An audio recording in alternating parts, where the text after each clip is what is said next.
नमस्कार, मैं मनोज जागलान एक बार फिर से आपके साथ लाइव हूं और हम पढ़ रहे थे राजस्थान की भूगोल। आज का हमारा टॉपिक है अरावली।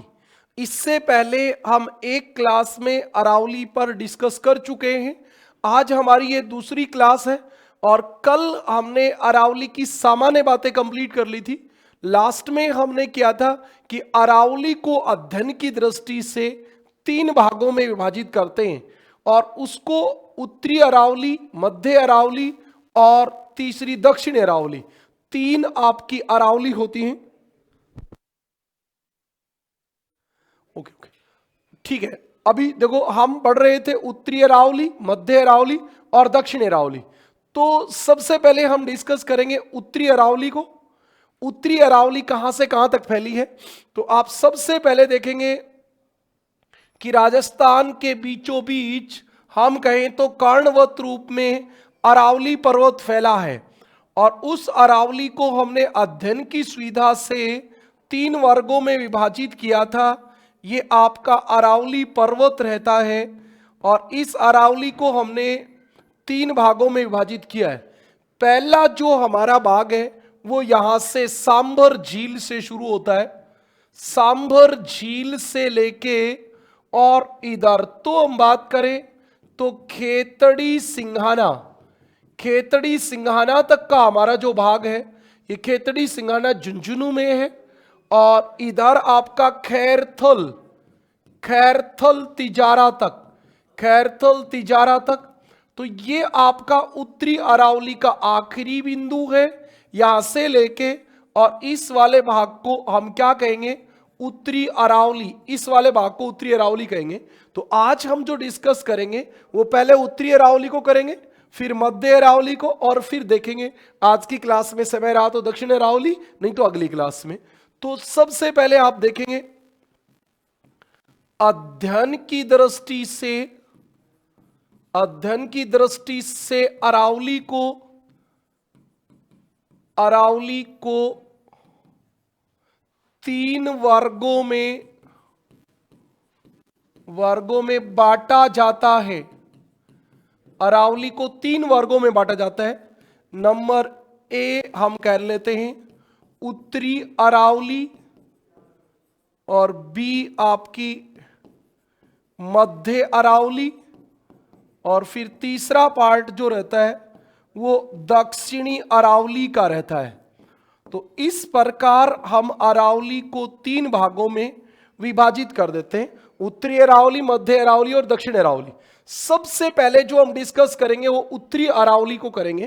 तो आप देखिए उत्तरी अरावली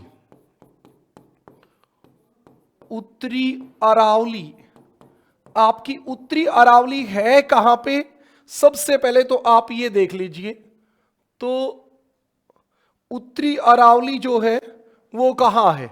देखिए आप, उत्तरी अरावली सांभर झील के उत्तर में। तो सबसे पहले तो यही बात बनेगी कि उत्तरी अरावली है कहां। यह सांभर झील के सेल, मान लो आप सांभर झील से इसके ऊपर वाले जो पॉइंट है वो 3 है। एक आपका खेतड़ी, एक सिंघाना, ये खेतड़ी सिंघाना दोनों झुंझुनू जिले में है, ओके, और खेतड़ी सिंघाना, और एक खैरथल तिजारा, ये 3 इसके उत्तरी बिंदु हैं। ये दोनों तो झुंझुनू में हो गए, और खैरथल तिजारा आपको पता ही खुद जिला है, खैरथल तिजारा तक ये फैला है।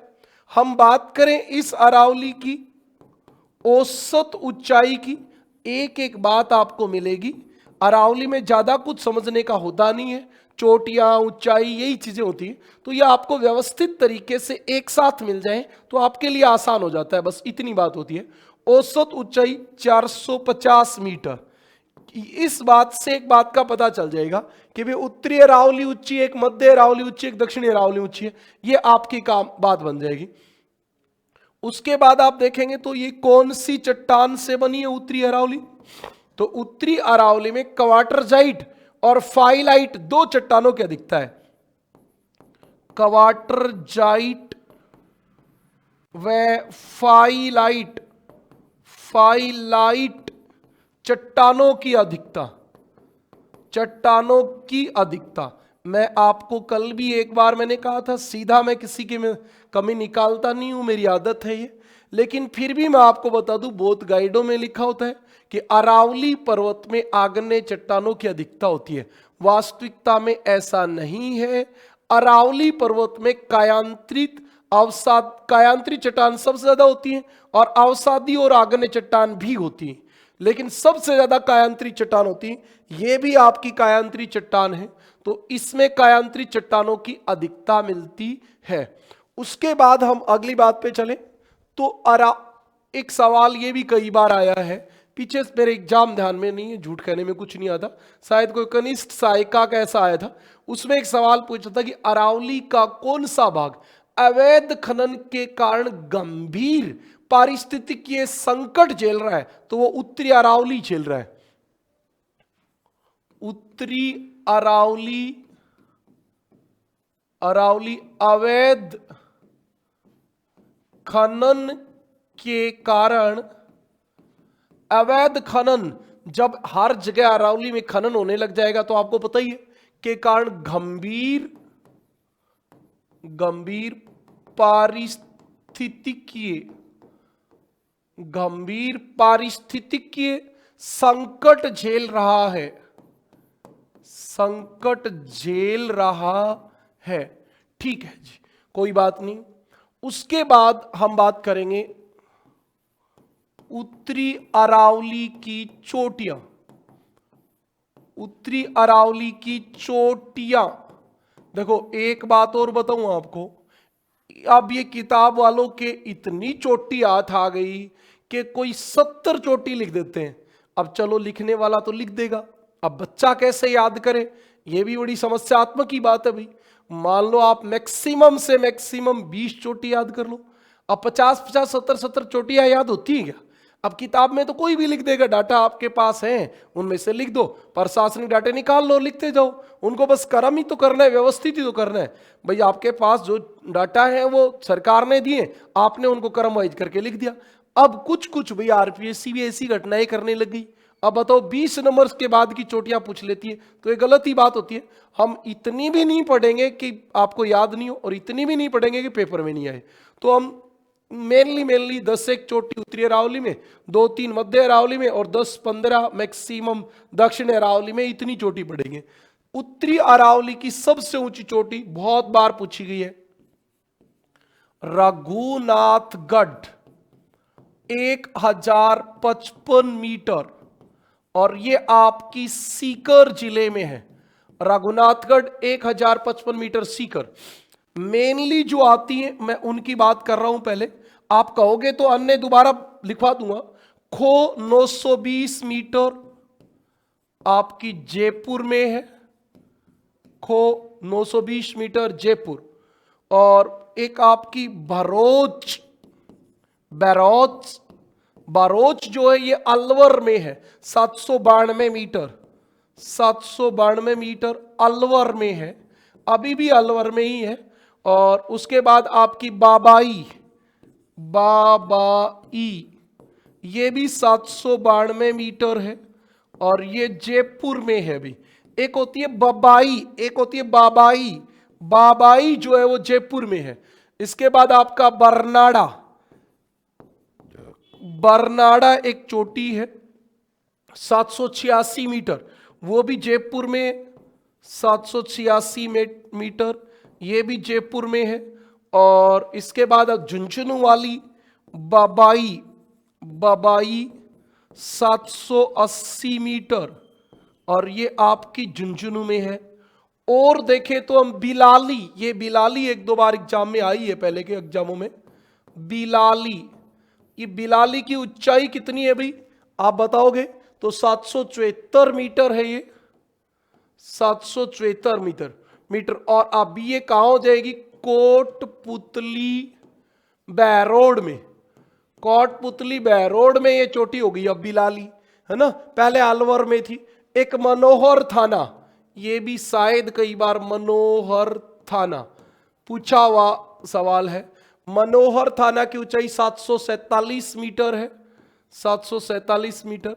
ये भी आपकी जयपुर में है। और एक बैराठ, ये बैराठ भी कई बार पूछी गई है। बैराठ तो एक्चुअली पूछी गई है भाई बहुत बार। बैराठ की ऊंचाई है 704 मीटर। और अभी बैराठ कहां होगी? अभी बैराठ होगी कोटपुतली बहरोड में, कोटपुतली बहरोड में होगी। अब इनमें से देखो आपको भी ज्यादा भी नहीं ना, तो ये और ये, एक आपको ये वाली कभी नहीं आई, ये वाली आई है, और एक ये वाली, ये तो आपको याद करनी ही रहेगी। ये 4-5 चोटियां तो आप याद करो ही करो, तब जाके आपका काम चले। अब बताओ इतनी बात समझ में आ गई क्या? एक बार आप बताओ इतनी बातें आपको समझ में आई क्या? आई तो फिर हम अगली चोटियों की बात करेंगे। हाँ सर, इन चोटियों से काम चल जाएगा बेटा, मेरे हिसाब से तो चल जाएगा। अब आपके दिमाग में नहीं सर और बताओ, तो और बता देंगे भी। अब ये मैंने जानबूझ के छोड़ी थी अन्य चोटियां, क्योंकि ज्यादा इंपॉर्टेंट नहीं, एग्जाम में नहीं आई अभी तक। जैसे और छोटी, अब रघुनाथगढ़ के बाद मालखेत है, मालखेत। अब ये सवाल तो जरूर आ जाता है कि मालखेत की पहाड़ी कहां है? सीकर में। लेकिन चोटी कहां है, ऐसा सवाल नहीं आया अभी तक, है ना। एक आपकी लोहागढ़, लोहागढ़ ये झुंझुनू में है, और ये 1051 मीटर है, 1051 मीटर झुंझुनू। तो ये भी भाई लोहागढ़ की पहाड़ी कहां है, ऐसा सवाल है। चोटी मेरे आज तक तो याद नहीं आ रहा। एक आपकी भोजगढ़, भोजगढ़ जो है उसकी ऊंचाई कितनी है? 997 मीटर, और ये आपकी झुंझुनू में है। आधिकारिक रूप से इस चोटी का वर्णन नहीं मिलता, इसलिए ये एग्जाम में नहीं आती। इसके बाद आपको हर्ष की पहाड़ी। अब हर्ष की पहाड़ी तो आई है सीकर में, लेकिन कभी ऐसा नहीं है हर्ष चोटी की ऊंचाई कितनी है, ऐसा मैंने नहीं देखा भी। पिछले 10 साल से मैं राजस्थान ज्योग्राफी पढ़ा रहा हूं, मैंने कभी ऐसा नहीं देखा। हर्ष की पहाड़ी बहुत बार सवाल है, हर्ष की पहाड़ी सीकर में है। एक चोटी बहुत सालों पहले मेरे कहीं कहीं याद आ रहा है कि राजस्थान पुलिस में पूछी गई थी, डोसी या घोसी, ढ तो ऐसे नहीं लिखा जाता, डोसी हो गया। ये कोई इधर का कोई व्यक्ति, कोई बच्चा, ये एकदम बॉर्डर पे गांव होता है उधर, एकदम डोसी हरियाणा बॉर्डर पे गांव है ये, और उस गांव में पहाड़ी, डोसी की पहाड़ी में गया हुआ भी हूं, लेकिन बहुत साल पहले गया था, तब मैं बहुत छोटा होता था, बहुत छोटा, एक्चुअली छोटा था। मेरे घर में बुआ का लड़का है, उसकी शादी हुई थी, तो मैं वहाँ बारात में गया था, तब बारात में गया था। अब बहुत छोटा था, मेरे आज भी ऐसे याद है कि डोसी की पहाड़ी, वहाँ एक कोई पहाड़ के ऊपर कोई एक ऐसे शायद कोई महाराज जी रहते हैं, ऐसा कुछ सिस्टम है, ज़्यादा मुझे ध्यान नहीं है। ये राजस्थान पुलिस में एक बार सवाल आया हुआ है। तो इसकी ऊंचाई है 740 मीटर, 740 मीटर, और ये झुंझुनू में आपके मानी जाएगी। ओके, और एक भानगढ़ चोटी भी है, भानगढ़। ये भानगढ़ जो है भी, ये आपकी 649 मीटर अलवर में। अब ये इतनी इतनी बातें याद ही नहीं रहती, मैं खुद कॉन्फिडेंसली नहीं कह पाता कि ये सब सही है, लेकिन बस ठीक है, अभी आपको बता दी याद करके। ठीक है, भी इतनी बातें कैसी रही आपको बताओ, समझ में आ गई क्या? जल्दी से कमेंट कर दो इतनी बातें समझ में आ गई तो। फिर हम बात करेंगे उत्तरी अरावली की पहाड़ियों की। बेटा इसमें ज्यादा कुछ है नहीं, जैसे आप सब कुछ याद करो, मैं तो नहीं कह रहा, ये इतने याद रख लो। मालखेत की पहाड़ी कहां है? सीकर में। मालखेत की पहाड़ी कहां है? सीकर में। लोहागढ़ की पहाड़ी कहां है? झुंझुनू में। भोजगढ़ झुंझुनू में। हर्ष की पहाड़ी कहां है? सीकर में। डौसी या घौसी की पहाड़ी कहां है? तो ये भी आपके झुंझुनू में। भानगढ़ कहां है? अलवर में। ऐसे सवाल तो मैंने देखे, ऊंचाई वाले मैंने देखे नहीं है। इनमें से एक ये जरूर मैं कह रहा हूं ना, राजस्थान पुलिस में एक बार आया है, आरपी में ये सवाल है, साल मुझे ध्यान नहीं है, मेरे पढ़ाने के बाद आया था एक बार कभी। हाँ, तो ये आप बात समझेंगे, कौन से जिले में आया ऐसा भी ध्यान नहीं है। हाँ ठीक है, इतनी बात समझ में आ गई। अब हम जो बात करेंगे वो हम बात करेंगे उत्तरी अरावली की पहाड़ियों की। उत्तरी अरावली की पहाड़ियां, अरावली की पहाड़ियां, पहाड़ियां चलो शुरू करते हैं। उत्तरी अरावली में कौन कौन सी पहाड़ी है? सबसे पहले पहाड़ी वही शुरू करेंगे जो मैं अभी बता रहा था, हर्ष की पहाड़ी। हर्ष की पहाड़ी आपकी कहां है? सीकर में है सर। ठीक है जी। अब आपको पता भी होगा हर्ष की पहाड़ी के ऊपर क्या बना हुआ है? जीण माता का मंदिर बना हुआ है। जीण माता का मंदिर बना हुआ है। वैसे आपको याद रखना है कि जीण माता जो है, इनका जन्म, जीण माता का जन्म, ये भी मैं एक बार इस गांव में गया हुआ हूं। जीण माता का जन्म जो है वो घांगू गांव में हुआ था। घांगू, घांगू गांव ये हमारे उधर टमकोर के पार करके और चूरू जिले का गांव है, झुंझुनू जिले के पास। ये इधर भी गया था एक दिन में। हाँ, तो मुझे पता चला था, अब याद आ गई, मैंने बता दिया आपको। जीण माता का मंदिर इस पहाड़ी के ऊपर है। जीण माता का जन्म जो हुआ था वो घांगू गांव चूरू में हुआ था, याद रखें।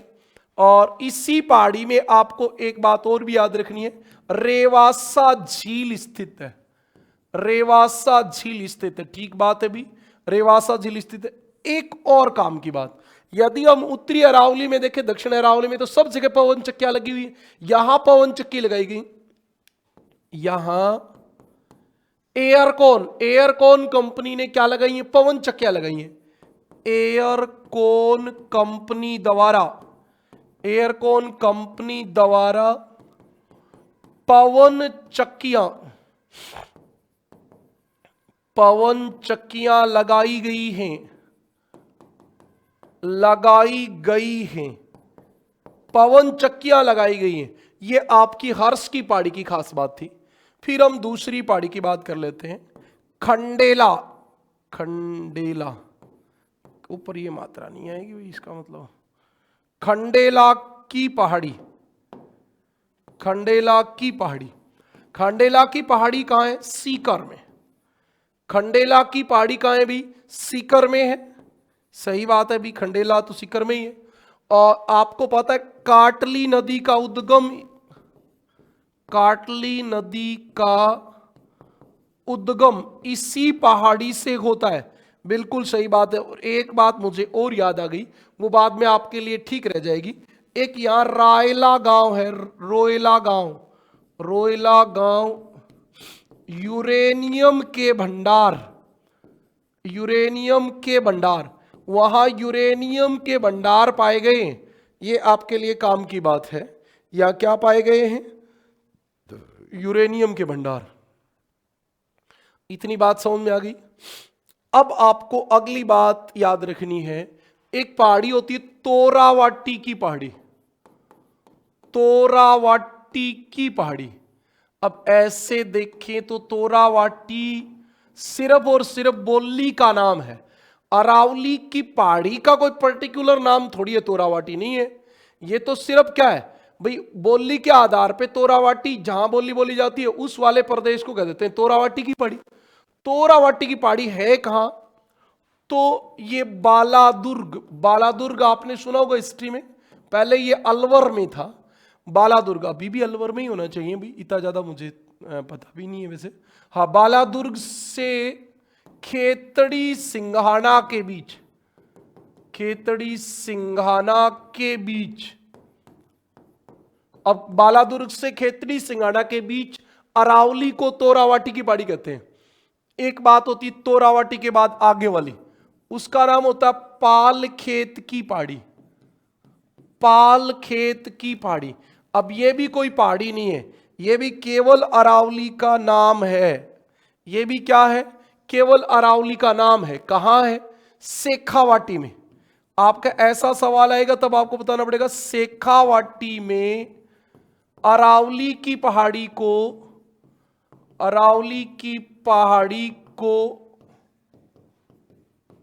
पाल खेत की पहाड़ी कहते हैं।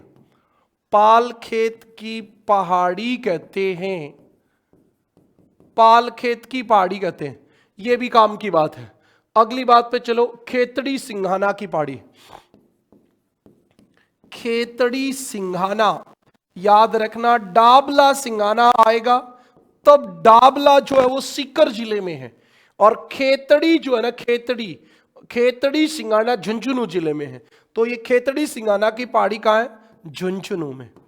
और एक बात आप अपने आप बता दोगे, वो तो आपको पता भी है, खेतड़ी तो तांबा उत्पादन के लिए प्रसिद्ध, तांबा उत्पादन के लिए प्रसिद्ध। इस क्षेत्र से कोई बच्चा यदि देख रहा है तो वो खान लिखे, या कौन कौन सी खान है, तांबा की खान के नाम लिखो जल्दी से।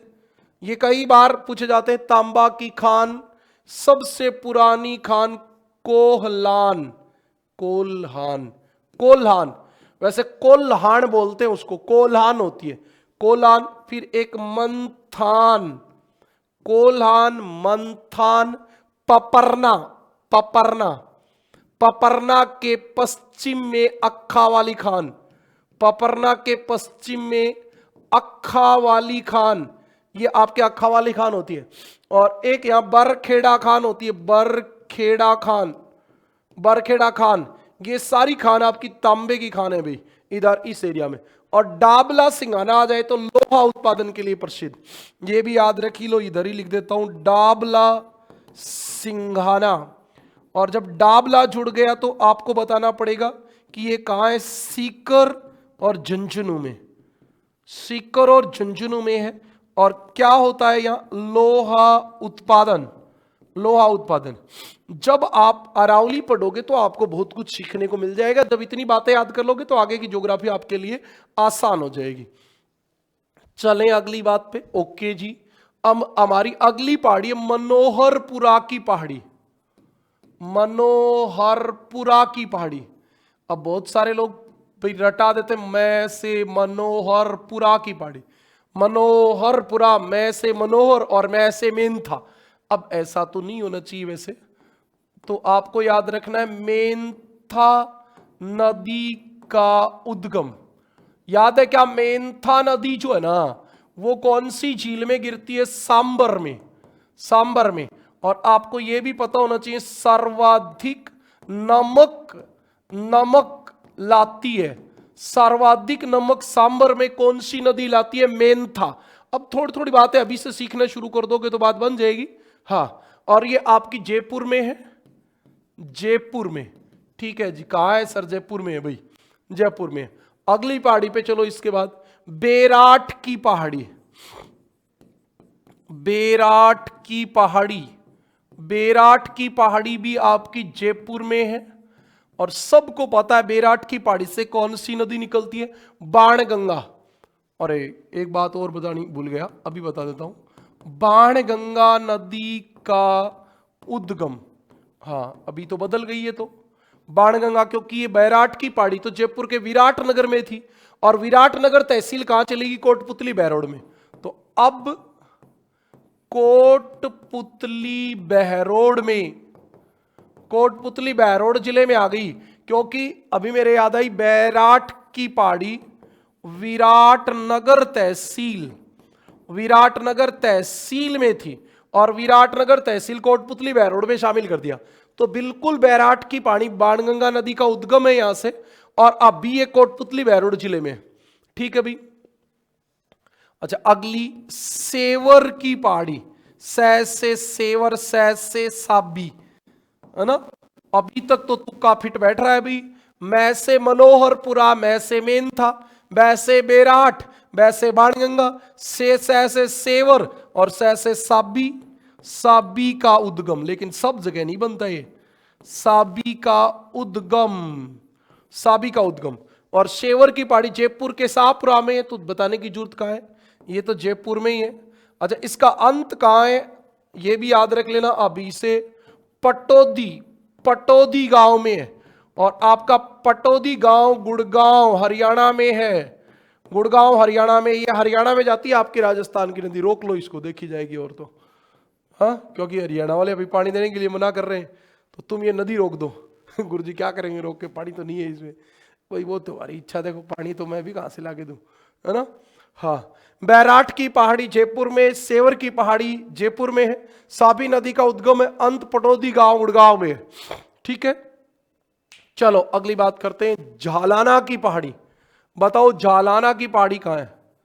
झालाना की पहाड़ी, झालाना की पहाड़ी उसके बाद आपको याद रखना है नाहरगढ़ की पहाड़ी, नाहरगढ़ की पहाड़ी, और उसके बाद जयगढ़ की पहाड़ी, जयगढ़ की पहाड़ी। ये आपकी सभी की सभी पहाड़ी जो हैं वो कहां हैं? जयपुर में। ठीक है जी, याद रख लेंगे जयपुर में। कोई दिक्कत वाली बात, कोई परेशानी, कोई दुख दर्द हो तो बताओ। इतनी बात आपको समझ में आ गई तो बता दो भाई। सर खत्म हो गई क्या? उत्तरी अरावली की पहाड़ी नहीं हुई भी?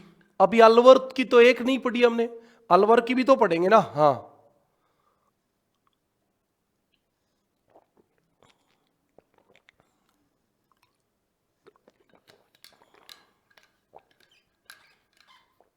चलो भाई शुरू करें।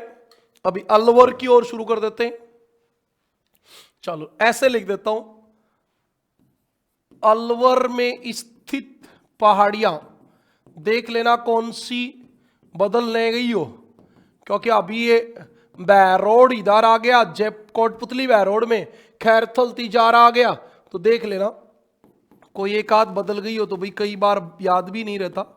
खोबेराज की पहाड़ी, खोबेराज की पहाड़ी, ये तो अलवर में ही बच गई अभी भी।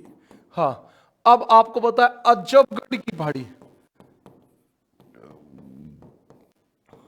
अजबगढ़ की पहाड़ी ये भी अलवर में थी। और एक वो कर्णनाथ की पहाड़ी, कर्णनाथ की पहाड़ी, एक उदयनाथ की पहाड़ी, उदयनाथ की पहाड़ी ये भी अलवर में थी पहले। अभी थोड़ा बहुत कोई चेंजमेंट होगा तो और बता देंगे कभी, अभी तक डाटा कम आए तो हो सकता है हमें एकदम उचित जानकारी ना भी हो। हाँ, काकवाड़ी की पहाड़ी ये तो अभी भी वही रहेगी, काकवाड़ी की पहाड़ी, काकवाड़ी की पहाड़ी तो सरिस्का में है, सरिस्का में स्थित, सरिस्का में स्थित। लगभग लगभग हम चीजों को बैलेंस करके चल रहे। हाँ, और देखो कौन सी बच गई? अजबगढ़, खो, कर्णनाथ, उदयनाथ। हाँ ठीक है, तो इतनी होती है। अब हम बात करेंगे मध्य अरावली की। करें शुरू मध्य अरावली। ये उत्तरी अरावली की बातें थी जो आपकी कंप्लीट हो गई। हाँ, अभी हमारे पास आ जाएगी मध्य अरावली।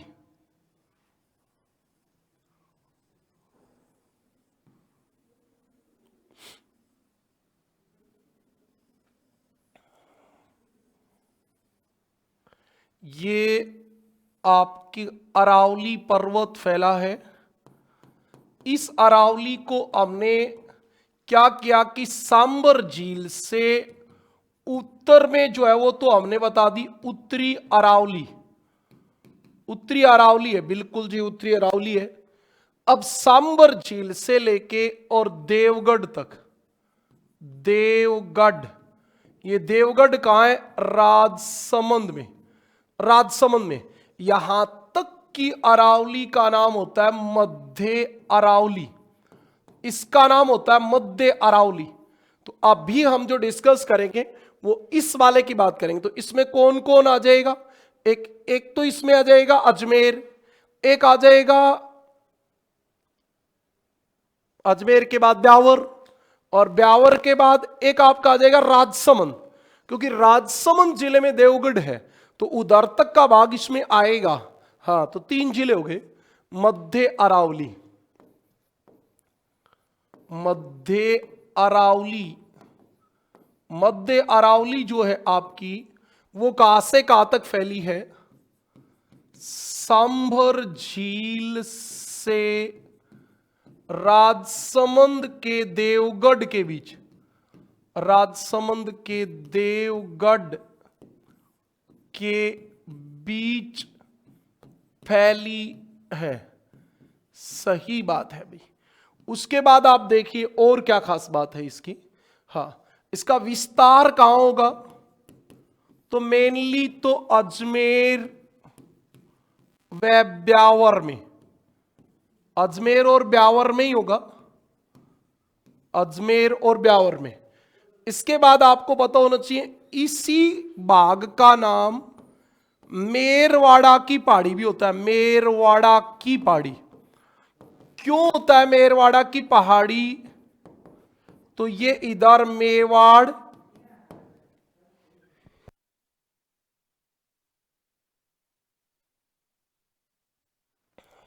इधर मेवाड़ और इधर मारवाड़, इन दोनों के बीच में होती है, इसलिए इसलिए इसको क्या कहते हैं? मेरवाड़ा की पहाड़ी भी कहते हैं। बिल्कुल सही बात है भाई। इसकी औसत ऊंचाई कितनी होती है? औसत ऊंचाई आप देख लो, उसकी उत्तरी अरावली की 450 मीटर थी, इसकी 700 मीटर है। तो सबसे नीची कौन होती है? सबसे नीची जो होती है वो उत्तरी अरावली होती है। इसका निर्माण कौन सी चट्टानों से हुआ है? निर्माण, इसका निर्माण जो हुआ है वो संगमरमर, इधर संगमरमर, क्योंकि चुन्ना पत्थर वाला भाग था उसका संगमरमर बन गया, और संगमरमर, ग्रेनाइट और कवाटर्ज, कवाटर्ज चट्टानों से इसका निर्माण हुआ है। संगमरमर कायांतरी चट्टान होती है ना, ग्रेनाइट आगन्य चट्टान होती है, कवाटर्ज खनिज होता है, कवाटरजाइट कायांतरी चट्टान होती है। तो आप ऐसे समझ सकते हो। हाँ,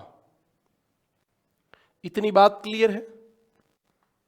ओके, एक बात और याद रखनी है, अरावली में सर्वाधिक दर्रों वाला भाग, सर्वाधिक दर्रों, दर्रों को या नाल कहते हैं, नाल वाला भाग, सबसे ज्यादा कटी फटी अरावली यही है। बीच बीच में तो खाली हो गई, डेजर्ट आर पार जाने लग गया, यहां से बीच बीच से कट गई है। हाँ बिल्कुल सही बात है। हाँ जी, हाँ जी, हाँ जी, ब्यावर अभी इसी में आएगा बेटा, बिल्कुल। पहले भी अजमेर ब्यावर तक आता ही था। ये तो बात देवगढ़ की थी ना, देवगढ़ तक आता था तो इस बात से कोई फर्क भी नहीं पड़ा। हाँ, अब हम अगली बात पे चले तो हमारे अगली बात समझ में आएगी कि सर्वोच्च शिखर, मध्य अरावली के सर्वोच्च शिखर कौन से होंगे? मध्य अरावली के सर्वोच्च शिखर, मध्य अरावली के सर्वोच्च शिखर कौन से? हाँ, मध्य अरावली के सर्वोच्च शिखर टोटगढ़। अब मैं आपको बता दूं, एनसीईआरटी में ये नहीं लिखा होता, टोटगढ़ मोरमजी, टोटगढ़ मोरमजी, ये एनसीईआरटी में कहीं नहीं लिखा होता। ये 934 मीटर है और ये ब्यावर में है। हमारी एनसीईआरटी जो कहती है ना, वो कहती है कि मध्य अरावली का सर्वोच्च शिखर तारागढ़ है, लेकिन एक्चुअली में टोटगढ़ है। अब भाई एनसीईआरटी राजस्थान में जो पुरानी आती थी वो किताब किसी के पास हो तो देख लेना। तारागढ़, तारागढ़ 873 मीटर, तारागढ़ 873 मीटर अजमेर में होती है। अजमेर, ये पहले अरावली की पुरानी जो एनसीईआरटी उनमें यही लिखा होता है। एक्चुअली में टोटगढ़ मोरमजी है, मोरमजी है, आपको याद रखना है इसको।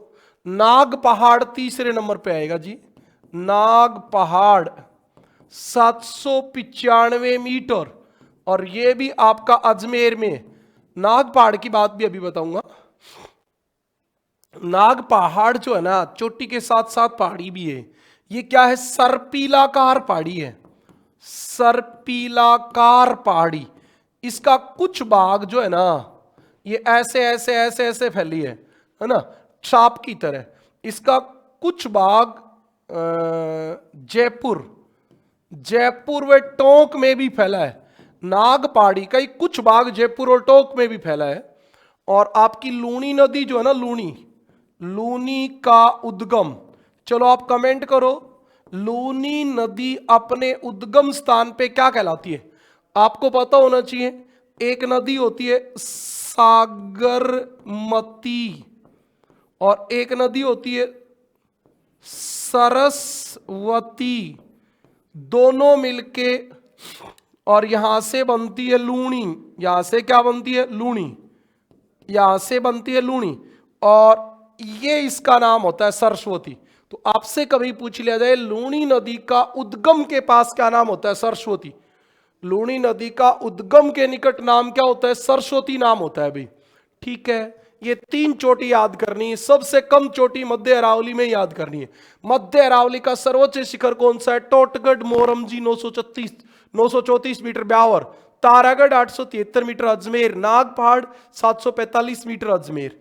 इसका आकार सर्पिलाकार होता है। लूणी का उद्गम है सागरमती और सरस्वती से लूणी नदी बनती है। सबसे ज्यादा दर्रों वाली अरावली यही है। और बता दो, और क्या बताना है, और बताओ। अच्छा, एक बात और बताएंगे। अजमेर के पश्चिम में पाली जिले में एक सेंदड़ा स्टेशन है, सेंदड़ा। वहां सांप का फण होता है ना, ऐसे वाला, ऐसे सांप के फण के आकार की चट्टान पाई जाती है। ये बात बिल्कुल अभी लिखेंगे, बाद में भूल जाएंगे। हाँ, अजमेर के पश्चिम में पाली जिले के सेंदड़ा स्टेशन के निकट सांप के फण के आकार की चट्टान पाई जाती है।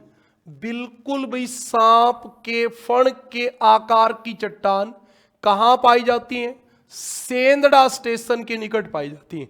यह भी आपसे सवाल पूछा जा सकता है। फिर आपको याद रखना है अजमेर में घाटी, अजमेर में 2 घाटी भी हैं।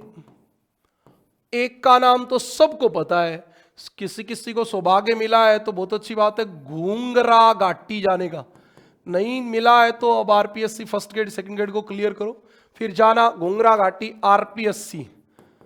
RPSC Rajasthan public service commission जो ऑफिस है वो घूंगरा घाटी में ही आरपीएससी का। और एक नौसर घाटी, आपकी नौसर घाटी जो है वो भी अजमेर में है, नौसर घाटी। उसके बाद हम चलते हैं राजसमंद में स्थित दर्रे। नहीं भाई, पहले ब्यावर के दर्रे पढ़ेंगे, ब्यावर में स्थित दर्रे। ब्यावर के दर्रे, ब्यावर और राजसमंद 2 में ही आएगी मध्य अरावली। अजमेर में तो कोई ज्यादा दर्रे है नहीं। हाँ, ब्यावर में स्थित दर्रे, तो ब्यावर में एक दर्रा तो है बर। इसके ऊपर भी लगा देते हैं, लेकिन इंग्लिश में जब देखोगे तो आप केवल बर ऐसे लिखा मिलता है। इसका मतलब तो ऐसे ही आएगा। एक सूरा घाट इंग्लिश में भी ऐसे ही लिखा होता है, सूरा घाट। एक आपका इसमें वो होता है कच्छवाली दर्रा, कच्छवाली। चौथा दर्रा क्या नाम होता है बताओ भाई, उदाबारी दर्रा। ये भी आपका ब्यावर में है। अजमेर के सारे दर्रे ब्यावर में ही होते थे पहले भी। एक परवारिया, इनको इंग्लिश में भी सेम कहेंगे। इन सब दर्रों को नाल कहते हैं, नाल। वो तो पूरी अरावली में ही दर्रों को नाल कहते हैं, पतले दर्रों को नाल कहते हैं। ये वाली बात होती थी पहले तो। ओके जी, अब चलो राजसमंद के भी यहीं पर लिख देते हैं। राजसमंद में स्थित दर्रे, तो राजसमंद में कौन कौन से दर्रे हैं भाई, आप बताओ, पहले बताओगे। नंबर 1 दर्रा बताओ कौन सा है। राजसमंद में एक दिवेर दर्रा है, दिवेर। आप लोग दिवेर की पहाड़ी भी होती है, दिवेर या डीवेर एक ही बात है। दूसरा हल्दी घाट, सबने देखा होगा हल्दी घाट दर्रा या घाटी, हल्दी घाटी राजसमंद में। सर यहां क्यों पढ़ा रहे हो, ये सारे दर्रे मध्य अरावली का भाग है।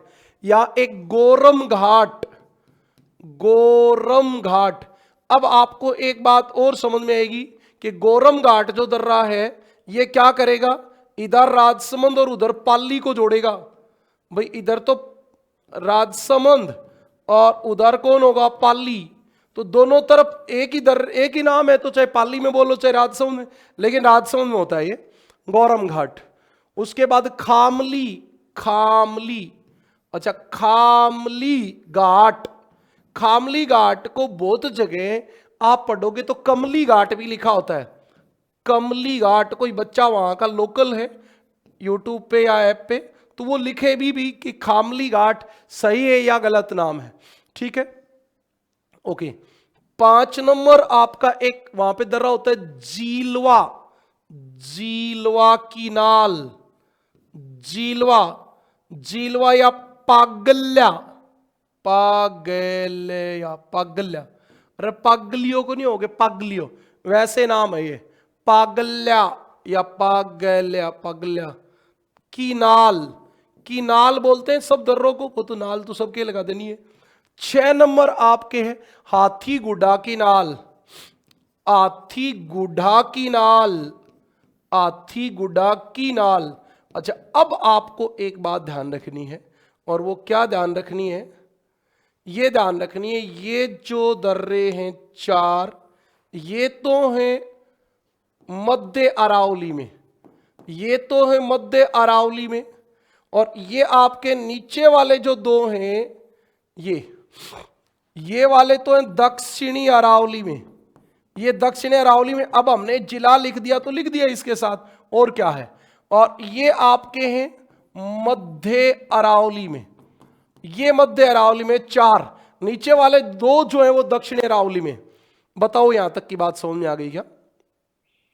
मुझे लगता है अब आज के लिए इतना ही बहुत रहेगा, क्योंकि ज्यादा रटने की चीजें फिर आप रट नहीं पाओगे और याद नहीं कर पाओगे, तो मतलब क्या निकलेगा। कल फिर मिलेंगे, तब बात करेंगे दक्षिण अरावली की और अरावली में पाए जाने वाले पठारों की। आज के लिए इतना ही। यदि आप मुझे किसी सोशल प्लेटफॉर्म पे देख रहे हैं तो आपका ये फर्ज बनता है शायद कि आप क्लास को शेयर करें ज़्यादा से ज़्यादा, और कमेंट करें और पॉजिटिव रिस्पॉन्स दें, क्योंकि शायद आपके लिए मेरी तरफ से मैं अच्छा प्रयास कर रहा हूँ। आज के लिए इतना ही, फिर मिलेंगे।